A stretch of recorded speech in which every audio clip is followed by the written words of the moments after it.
It was the last day of the year, and for most people, it was a time for celebration, excitement, and the anticipation of new beginnings.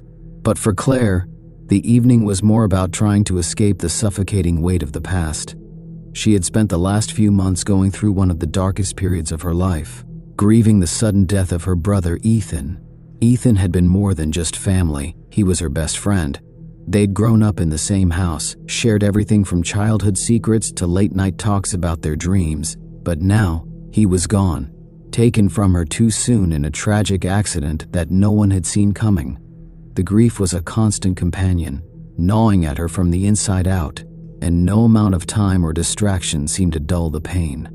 As the countdown to the new year began, Claire found herself alone in her apartment, surrounded by the flickering lights of a solitary candle. The apartment was quiet, eerily so.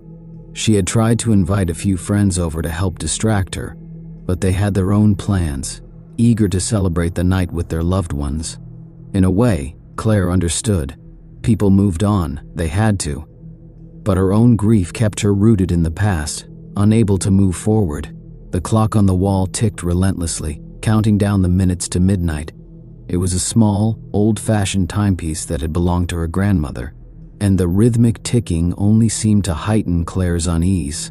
She stared at the flickering candle in front of her, lost in her thoughts. It was hard to focus, her mind constantly drifting to memories of Ethan, his laugh, his voice, the way he used to tease her about her obsession with horror movies. Claire stood up and walked to the window, pulling aside the curtains. The streets were bustling with people, wrapped in scarves and coats, their faces illuminated by the glow of streetlights and fireworks in the distance. She could hear the distant chatter of partygoers, the sound of music drifting from nearby clubs, but it all felt so far away. It felt like she was living in two different worlds, the one where everyone else was celebrating and the one where she was still mourning. She sighed and pulled away from the window, her gaze falling to the clock. Only 5 more minutes until midnight. Maybe it's time to let go, she whispered to herself, though the words felt hollow in her mouth. Suddenly there was a knock at the door. Claire froze. It was so unusual, no one had been expected. She hadn't heard anyone approach the building, and the sound was soft, almost deliberate. Her heart skipped a beat, and she hesitated. Who could be at the door at this hour? She wasn't expecting anyone, and it was far too late for deliveries. The knock came again, louder this time. Her breath caught in her throat.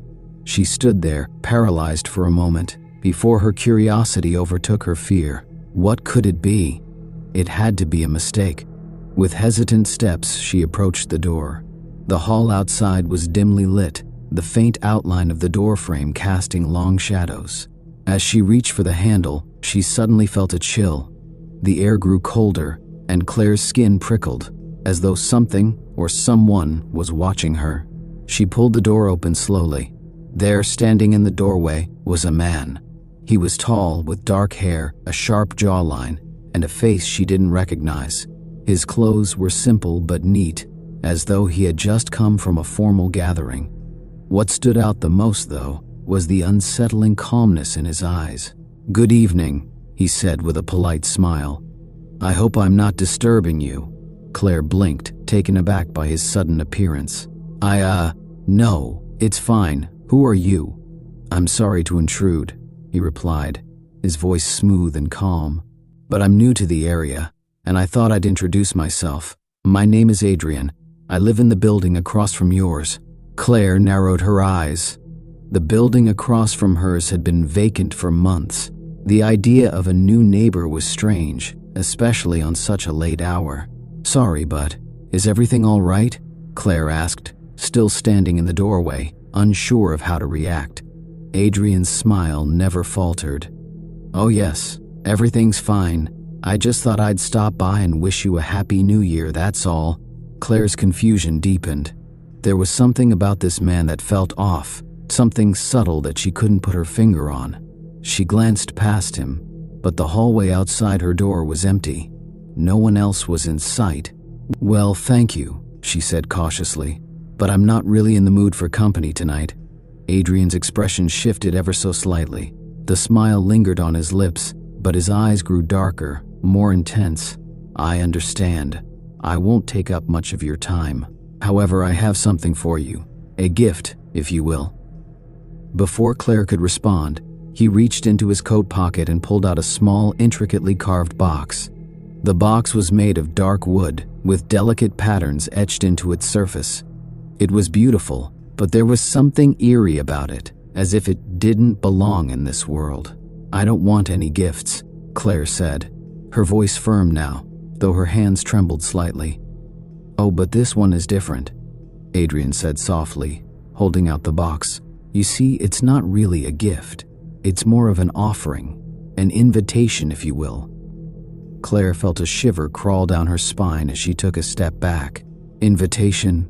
For what? Adrian's gaze never left hers. To the other side, to the world beyond. A sudden chill swept through the hallway, causing Claire to shiver uncontrollably. The air felt dense, heavy, as if the space around her was shifting. "Please, go away," she said, her voice trembling as she slammed the door shut. She leaned against it, her breath shallow, heart racing. For a moment, everything was still. The sound of fireworks in the distance was muffled, as if she were underwater. Then she heard it, the soft knock, once again. The knock came again. Louder this time, more insistent. The hair on the back of Claire's neck stood on end. Her heart raced, each beat reverberating in her ears. She gripped the door handle, her palms sweaty, and stared at the wooden surface. The knock didn't stop. It was as if it had a rhythm, like a heartbeat, a pulse that throbbed in sync with her own. "No," Claire whispered under her breath, her throat tight. She didn't want to open the door, didn't want to face the stranger again, the man who seemed to know something she didn't. But the knock grew more forceful, each strike punctuated by an almost unnatural precision.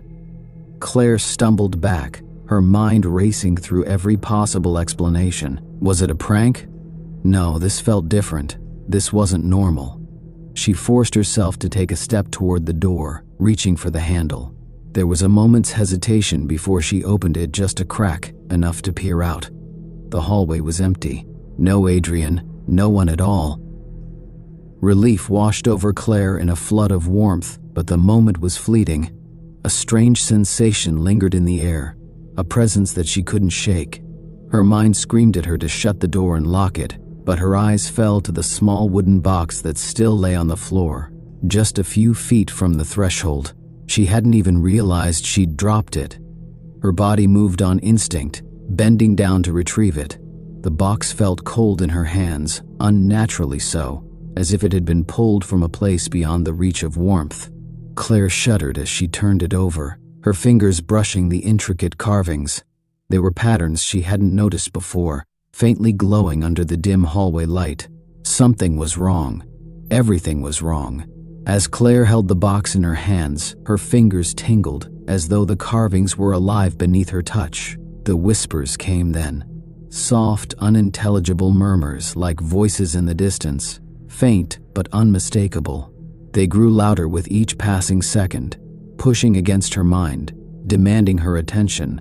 "Stop," she whispered, her voice trembling. "Please just stop."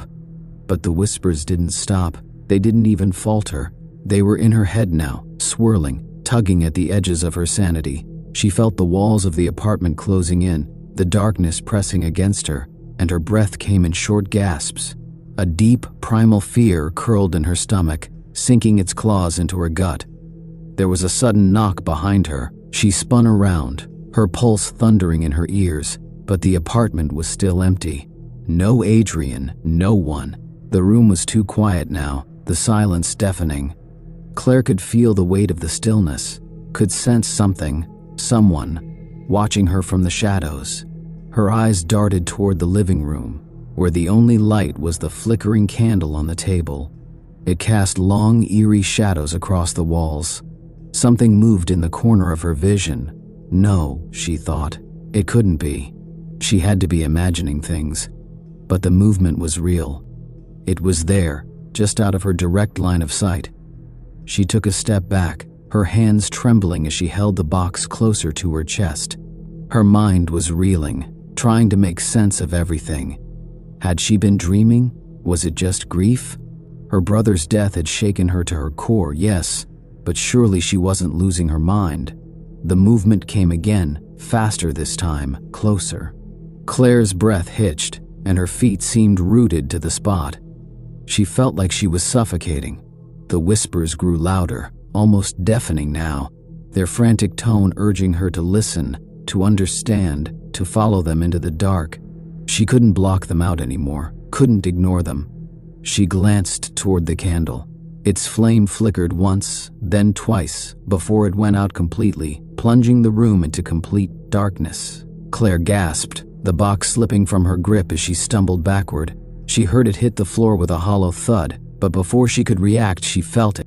Cold fingers wrapping around her wrist. Her heart froze. "No!" Claire cried out, pulling her arm back with all her strength. But the grip tightened, unyielding, like iron. Something shifted in the darkness, a shadow in the shape of a man, but it was wrong. It was not human. The figure twisted, its outline blurred, its face a distortion of reality, eyes wide and empty, a gaping mouth where none should have been. "Claire," a voice whispered, but it wasn't Adrian's. It was a voice she knew too well. Her blood ran cold. "Ethan?" she whispered, barely able to speak the name. She shook her head in disbelief. This couldn't be real. It couldn't be him. The figure stepped closer, its body emerging from the shadows. The dim light of the street outside barely illuminated the form, but Claire could see the outline clearly now. His face, his familiar features twisted into something grotesque. He was there, but not there. Ethan's eyes were empty, lifeless, and yet, his voice was unmistakable. "Why didn't you let me in, Claire?" The words came out in a raspy, hollow tone, like the wind through a cracked window. "I've been waiting for you. All this time." Claire's breath caught in her throat. Her heart pounded so loudly that it drowned out the whispers that had been growing in intensity. She reached for her phone in a panic, but it was no use. The shadows were closing in, wrapping around her like a vice, pulling her toward the figure. "No, this can't be you," Claire gasped. She stumbled backward, her legs giving out from under her as she fell to the floor. "Ethan, please, you're dead." The figure tilted its head, and Claire's stomach churned. "Not dead, Claire. Not anymore." The room grew colder, the temperature dropping rapidly. Claire could feel it in her bones, could feel the death in the air, the suffocating presence of something that was never meant to cross the boundary between life and death. Her brother's twisted figure stepped forward, his mouth stretched into an unnatural grin, and Claire screamed. Claire's scream echoed through the apartment, but it felt like no one could hear her. The walls pressed in on her, suffocating her, as though the very air had turned thick and heavy. Her vision blurred as the figure in front of her, Ethan, or whatever it was, took another step toward her. She could hear the faint scratching of its nails against the floor, a sound that sent a wave of dread washing over her. "Please," Claire begged, her voice cracking. "Please go away. You're not him. You're not my brother." She wiped her tears away frantically, but they kept coming. Her mind was spiraling, and she couldn't understand what was happening. Was this a nightmare? Was she hallucinating from grief? Ethan's twisted form knelt before her, his face inches from hers. His breath was cold, as if he'd come straight from a grave. "I'm exactly who I am, Claire.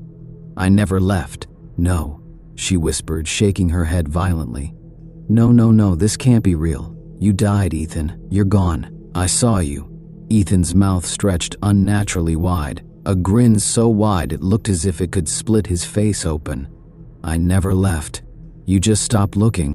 The room around Claire felt like it was closing in on her, the walls distorting, the shadows growing longer, twisting into shapes that seemed to crawl toward her.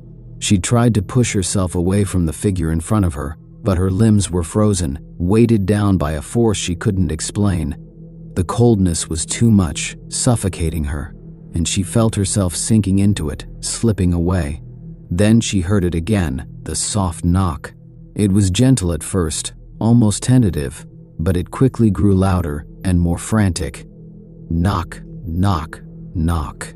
With all the strength she could muster, Claire tore her eyes away from the creature before her. She saw that the door was wide open, and through the threshold the same man, Adrian, was standing there, watching her. His expression was neutral, but there was something in his eyes, something dark and predatory. "Claire," Adrian called softly, his voice a velvet whisper in the silence that filled the room. "Let him in." Claire's heart stopped. "What? What are you talking about?" she gasped. "No, he's not real, he's not real." Adrian stepped into the apartment, the door swinging shut behind him. As he moved, the shadows in the room seemed to retreat, and Claire could breathe again, but it wasn't the same. There was a heaviness now, like a fog filling every corner, every inch of space. "You know," Adrian said calmly, as if they were discussing something entirely mundane. "You've been holding on to him for so long. It's unhealthy. He never really left. He's still here, Claire. He's always been here." Claire shook her head, the confusion in her mind reaching a breaking point. "No, you're lying. You have to be." Adrian's lips curled into a slow, cold smile. "I'm not lying. I'm offering you a chance to end your pain. You've been stuck in the past, drowning in memories and grief. Let him stay. Let him in, and the grief will stop." A jolt of terror surged through her. "What do you want from me?" she demanded, her voice rising in pitch, trembling with fear. Adrian stepped closer, his movements smooth and unnerving, as though he had all the time in the world. "I'm offering you a way to let go of him," he said softly. "A way for him to come back. You don't have to grieve anymore, Claire. You don't have to hurt. All you have to do is make a choice." The whispers returned then, louder now, echoing in her mind, 100 voices, all urging her toward the figure that was once her brother. But his eyes were no longer his own. They were black holes, a void that sucked in everything around them. "What is this?" Claire whispered, her chest tightening. "What are you? What do you want?" Adrian's smile deepened. "I've been watching you, Claire, all this time. I've been waiting for you to open the door. You invited me in, just like you invited him in." His eyes flicked toward Ethan, whose twisted form was now standing motionless, watching Claire with a kind of anticipation. "But you can't have both. It's either him or me." The tension in the air was unbearable, suffocating her. Every breath felt like a struggle. The room began to darken again, the shadows shifting and writhing in unnatural patterns. Claire didn't know what was real anymore. She didn't know who to trust. Adrian's voice cut through her thoughts, his tone like cold steel. "All you have to do is decide, Claire. I can help you, but only if you're ready. Let him in or leave him behind forever." Claire's heart was racing. She felt as if she were standing at the edge of a precipice about to plunge into a dark abyss. She didn't know what was happening, didn't know how to make sense of the madness surrounding her. She didn't know if she was losing her mind, or if she was being manipulated by something far more sinister. I can't, she whispered, tears streaming down her face. "I can't choose." Adrian's smile faltered, just for a moment. "Then the choice is made for you." Before she could react, the room grew darker still, and the whispers exploded in her ears. The shadows enveloped her, and she felt herself being pulled toward Ethan. His cold hands reached out, grabbing her by the wrists, forcing her to look into his empty, soulless eyes. "You belong with me now, Claire," Ethan's voice whispered, but it wasn't his voice. It was a deeper, more guttural sound. "We'll never be apart again." Claire screamed, trying to pull away, but it was no use. The darkness had swallowed her whole. Suddenly, the whispers stopped. The cold receded. The shadows disappeared. She was in the hallway again, standing in front of her apartment door. The floor beneath her was solid, the air warm. Her breathing was heavy, shallow.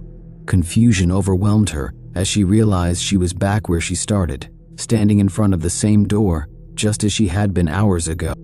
But everything felt different. The weight of the world pressed on her chest, and the silence was almost deafening. The clock on the wall ticked down toward midnight, and then the knock came again. It was the final evening of the year, and the cold winter air bit at Sarah's skin as she stood by the window, staring out into the snowy darkness. The snow had started to fall hours ago, and now it blanketed the city streets, muffling sounds and making the world outside seem distant, unreachable. She could hear faint echoes of laughter and clinking glasses from the neighbors, the celebration of New Year's Eve in full swing. But in Sarah's heart, there was only a deep, gnawing emptiness. Her apartment was eerily silent, save for the ticking of the clock on the wall. It was a quiet, lonesome sound, each second that passed feeling like a small weight on her chest. The clock, a gift from her late grandmother, had always been there, but now it felt like a reminder of the time she had lost, the time she could never get back. It had been exactly 1 year since that fateful night, a year since the accident. "Not tonight," Sarah whispered to herself, her hands gripping the windowsill tightly. She had promised herself she wouldn't think about it. She wouldn't let the memories of her younger brother Daniel and the tragedy that had taken him away haunt her again. But, like a cruel trick of fate, every year the grief came rushing back with the changing of the calendar. The same ache in her chest, the same longing for a life that could never return. She glanced at the clock again. Only 2 hours to midnight. In an attempt to distract herself, Sarah turned away from the window and wandered into the living room. The apartment was small but cozy, with soft lights dimming the edges of the room. She had decorated it for the occasion, slightly at least. A few candles, a small glass of champagne on the coffee table, and a single balloon floating in the corner, its red color now dulled in the dim light. But even with the decorations, the apartment felt empty. It always did now.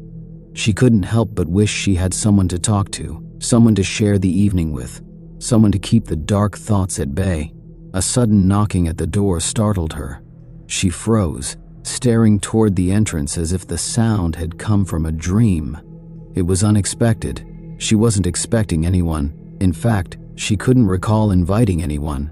The knocking grew louder, more persistent, each strike echoing in the otherwise silent apartment. "Who could that be?" she muttered, her voice tinged with uncertainty. With cautious steps, she moved toward the door, her heart beginning to beat a little faster. Who would come knocking on New Year's Eve, especially at this hour? She peered through the peephole. Standing in the hallway was a man, tall, dressed in a dark coat and scarf, his face obscured by the shadows of the hallway light.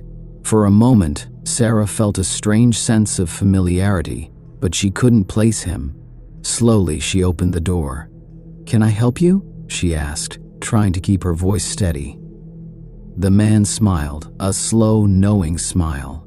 His teeth glistened white in the dim light. "Good evening. I hope I'm not disturbing you."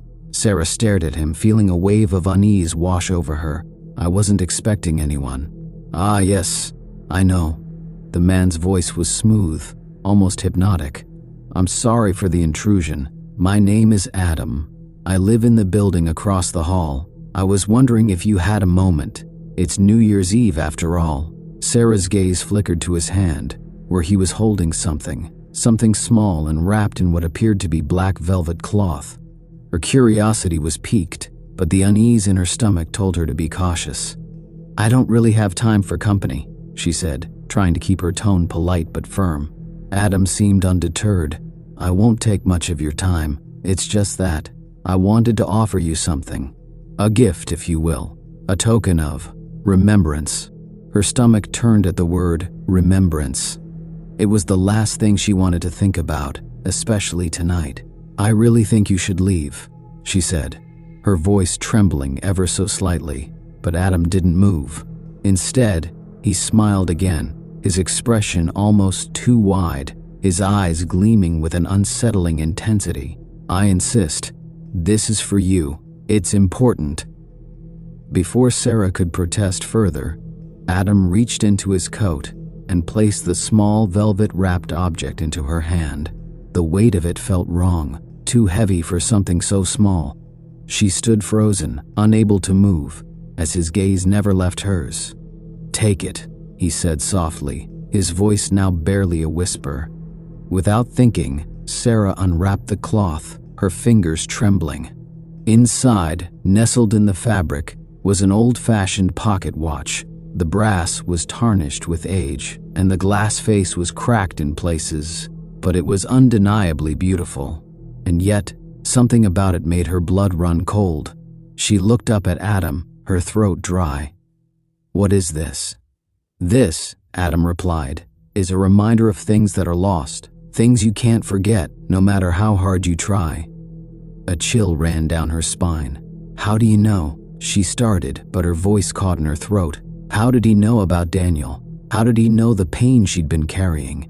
Adam's lips curled into a smile. "I know everything about you, Sarah. About your grief. About your loss." His eyes gleamed darkly. "But this will help you remember, and help you move on." Sarah recoiled, the pocket watch slipping from her hand and clattering onto the floor. The room suddenly seemed darker, as though the shadows were creeping closer, surrounding her. "Get out," she demanded, backing away, her heart racing in her chest. But Adam didn't budge. He didn't move at all.